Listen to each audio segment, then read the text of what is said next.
Gracias a ustedes. Esto quizás le interesa. ¿Usted tiene hijos?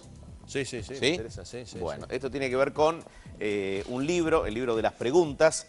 Gracias, licenciada. No, la por licenciada favor, Marisa buen día. Rusomando aquí con nosotros. Destacábamos la importancia de este libro. ¿Lo presentaste cuándo en la feria? El viernes pasado. El viernes pasado. Sí. ¿Cómo responder a inquietudes de niños y adolescentes?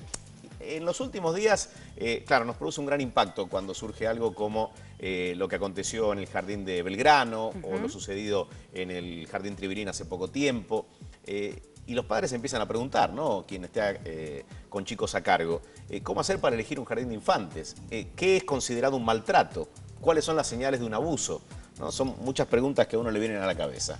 Sí, inicialmente la verdad es que elegir tanto el personal que está a cargo, porque también podría ser el caso de una niñera que está en casa, o el jardín de infantes, hay algunas cuestiones que uno puede tener en cuenta al momento de la selección.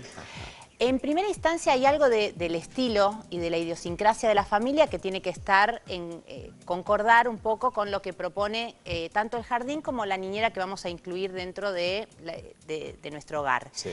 Para eso es fundamental los antecedentes, la trayectoria y sobre todo la experiencia que pueda tener en el trabajo con niños. El boca en boca es quizás lo que a uno lo lleva más claramente a saber con quién estamos tratando o quién es la persona que va a entrar a nuestra casa, si es una niñera. Por supuesto, porque forma parte de las referencias, que en el caso de la selección de personal es fundamental. Es lo que podemos saber de esa persona en sus trabajos anteriores. Y en el caso del jardín, las instituciones normalmente nos tranquilizan, y está bien que sea así, pero la verdad es que, como vemos, no hay garantía. Entonces, una de las cuestiones es ponerse a trabajar un poquito en la búsqueda, no hacerlo solamente por la cercanía, que a veces es muy tentador y está muy bien que la comodidad nos ayude, pero sí tener en cuenta esto que mencionaba como la trayectoria y el boca en boca también. ¿Cómo la están pasando esas familias que ya llevan a sus chicos a esa escuela? ¿Qué saben de la trayectoria? ¿Cómo es la selección de las docentes? Y sobre todo la rotación. Eso es un dato que uno puede tener en cuenta. Todos los años cambia de docentes, en el año hay mucho cambio. O sea, aquellas maestras históricas que teníamos antes eran señales o una señal clara de que, bueno, era gente seria, ¿no? Sí. Digamos, la permanencia en el cargo no sé si está asociada directamente a la seriedad o al compromiso, pero algo tiene que ver, ¿no? Sí, la verdad es que las nuevas generaciones rotan mucho más de los trabajos, esto es así. Sí. Pero cuando hay una institución en la que permanentemente se está armando el equipo docente y no termina nunca de armarse porque no hay permanencia, uno puede sospechar que hay algo que está sucediendo. Por momentos vale una consulta.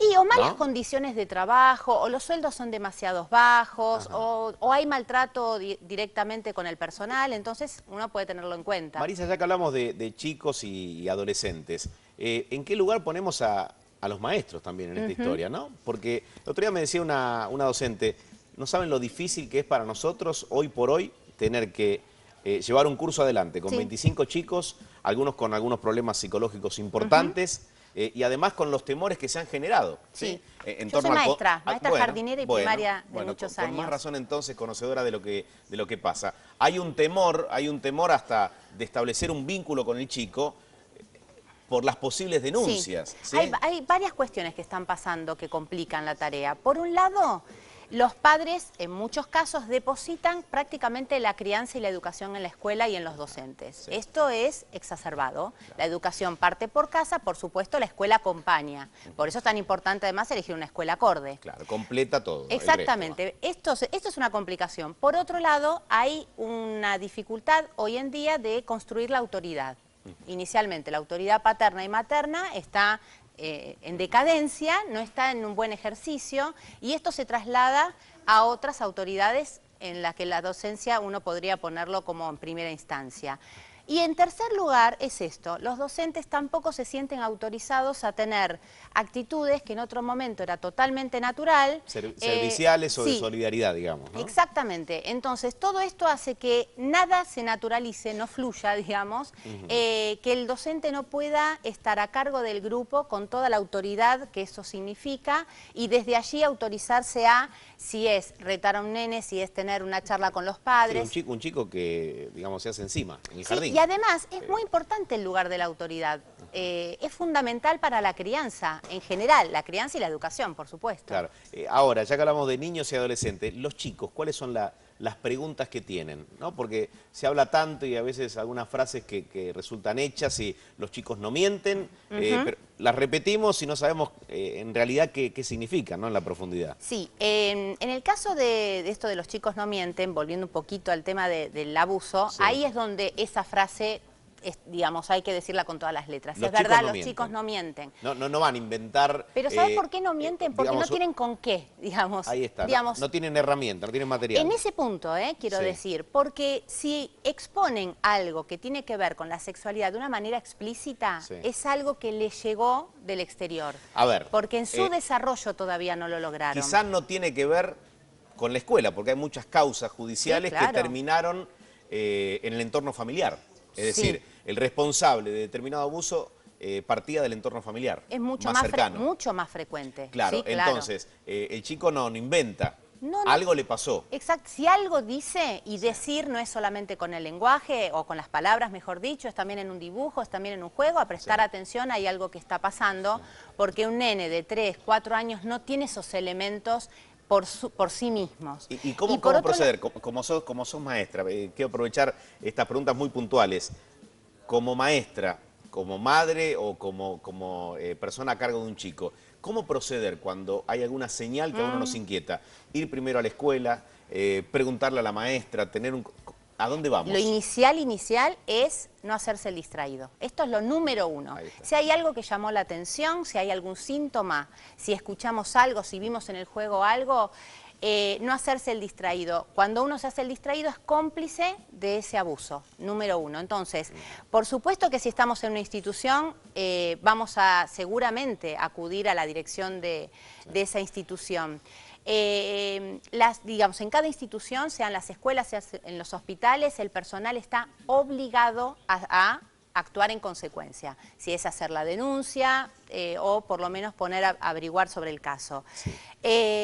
Y lo que es muy importante es alojar eso que ese nene tiene para decirnos. Alojar significa estar abiertos, Claro. poder conversar acerca de eso. En el caso del abuso, un dato muy importante es no insistir en los detalles inicialmente. Un nene que empieza a decir algo, y entiendo, una mamá preocupada, una docente preocupada tiende a querer A indagar. saber.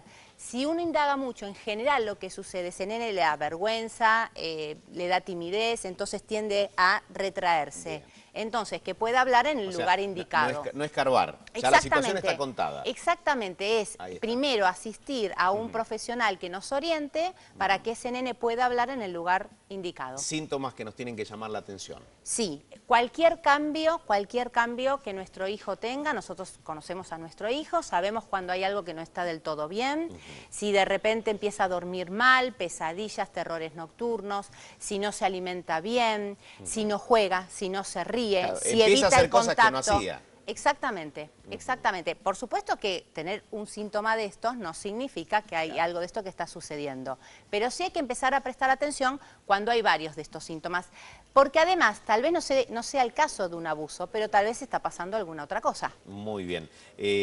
Licenciada, gracias por haber Por venido. favor, un gusto. La verdad que Muchas muy, gracias. muy clara, y el libro tiene de todo, transformaciones a través de la vida, el cuerpo, interesante el abordaje. Acá habla de púberes, ¿no? Sí, la idea es un poco de aquellas preguntas más frecuentes que Sí. nos traen los chicos, en lugar de hacernos los distraídos o decir cosas que tal vez no están buenas, es una guía para eso. Gracias a la editorial Albatros por enviarnos el ejemplar y el libro de las preguntas, cómo responder a inquietudes de niños y adolescentes, la licenciada Marisa Rusomando. Muchas gracias. Gracias por haber Gracias. venido, interesante, para que lo tengan en cuenta.